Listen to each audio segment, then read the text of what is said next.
आज हम जानने वाले हैं बायो-सेवर्ट का नियम कि बायो-सेवर्ट का नियम क्या है।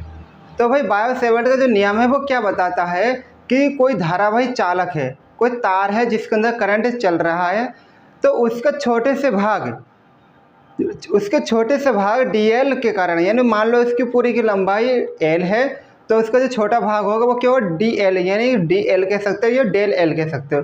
डेल l भाग के कारण उसमें चुंबकीय क्षेत्र कितना हो रहा है, कितना चुंबकीय क्षेत्र उत्पन्न हो रहा है, उसी को जानने के लिए बायो-सेवर्ट के नियम का इस्तेमाल किया जाता है। तो समझ लेते हैं थोड़ा इसके बारे में भी। और धारावाही चालक के एक छोटे खंड, कोई चालक है धारावाही, उससे एक छोटा सा टुकड़ा मान लीजिए डेल l द्वारा किसी बिंदु P पर उत्पन्न चुंबकीय क्षेत्र V की तीव्रता निम्नलिखित बातों पर निर्भर करती है।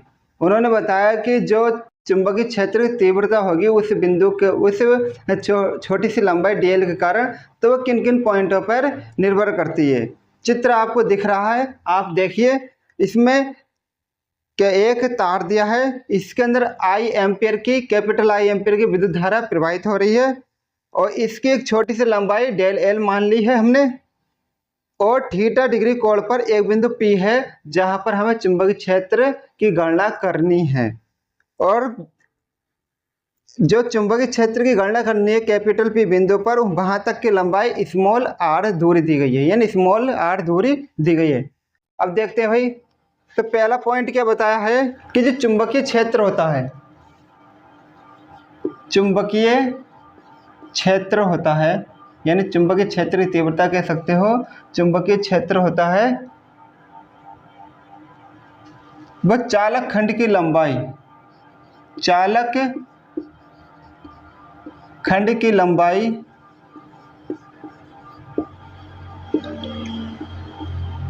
डेल l कर लो इसको, के अनुक्रमानुपाती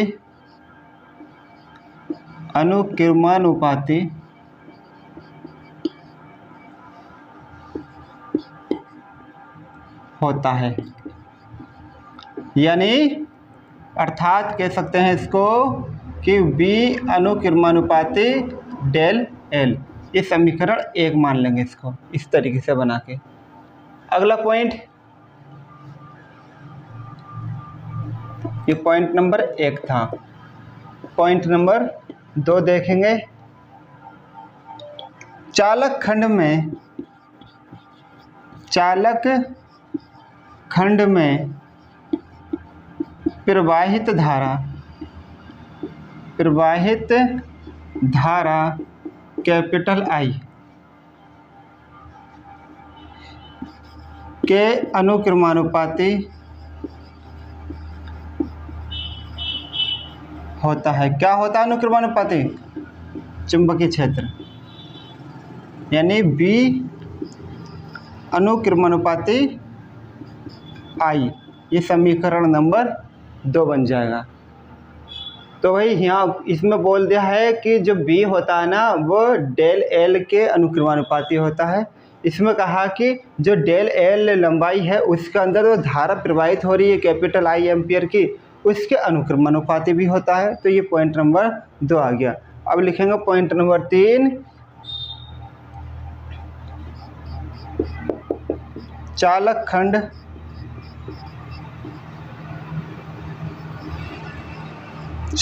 खंड से बिंदु की दूरी।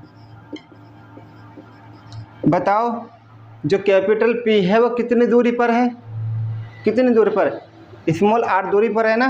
तो लिखेंगे चालक खंड से बिंदु की दूरी स्मॉल r के वर्ग के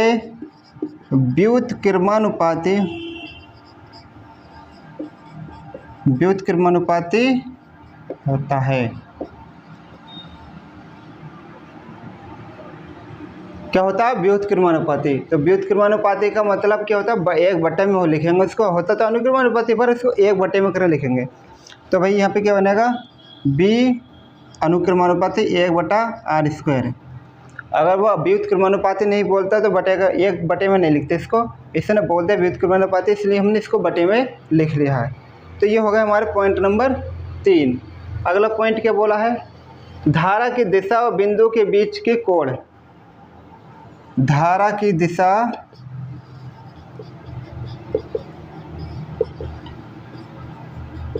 और बिंदु के बीच के कोण की ज्या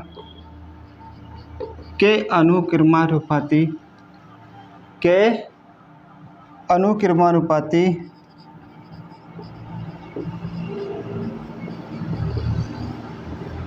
होता है, यानी कि बी अनुक्रमानुपाती क्या लिखेंगे, साइन थीटा। सही है। जया का मतलब यहाँ पर साइन ही होता है, जहाँ जया शब्द आएगा वहाँ पर साइन लगा देंगे।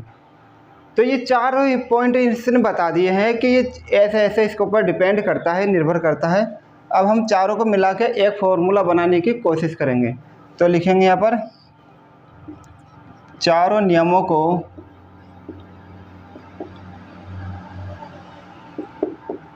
मिलाने पर, चारों को मिला देंगे, चारों नियमों को मिलाने पर। तो भाई मिलाएंगे तो बी तो देखो सबके अंदर आ रहा है, तो बी तो ऐसे रहेगा। अनुक्रमानुपाती निशान सबके अंदर है, ऐसे रहेगा। इसमें क्या चेंज है, डेल एल। इसमें क्या चेंज है, आई। इसमें क्या है, नीचे आएगा ये तो चलो, और इसमें साइन थीटा, और नीचे क्या रहेगा, आर स्क्वायर। इस तरीके से सबको मिला लेंगे। मिलाने के बाद अब ये अनुक्रमानुपाती के निशान को हटाओगे तो भाई यहाँ पर एक मान लगाने पड़ेगा, जैसे हम के पिछले फॉर्मूला में हमने के लगाया था, इसी तरीके से यहाँ पर एक और लगेगा जिसको कहेंगे म्यू नोट बटे 4 पाई। ये एक नियतांक है जिसको चुंबकीय शीलता कहते हैं, चुंबकशीलता। और del L, I D L कर दो, आई पहले लिख दो अच्छा लगेगा, I del L sine theta बटे आर स्क्वायर। ये बायो-सेवर्ट का नियम बन जाएगा। ठीक है, इस बस यही फॉर्मूला है और इसी से हम सवाल करेंगे अगर हमें सवाल मिलते हैं इसके बारे में। तो भाई ये सवाल तो हमारा डेरिवेशन हो गया कंप्लीट। इसको हमने मानना है, इसको 3 कर देंगे और इसको कर देंगे 4। ठीक, और ये होता पूरा कंप्लीट। बस आज की क्लास यहीं तक रखते हैं, मिलते हैं नई क्लास में नए टॉपिक के साथ। धन्यवाद।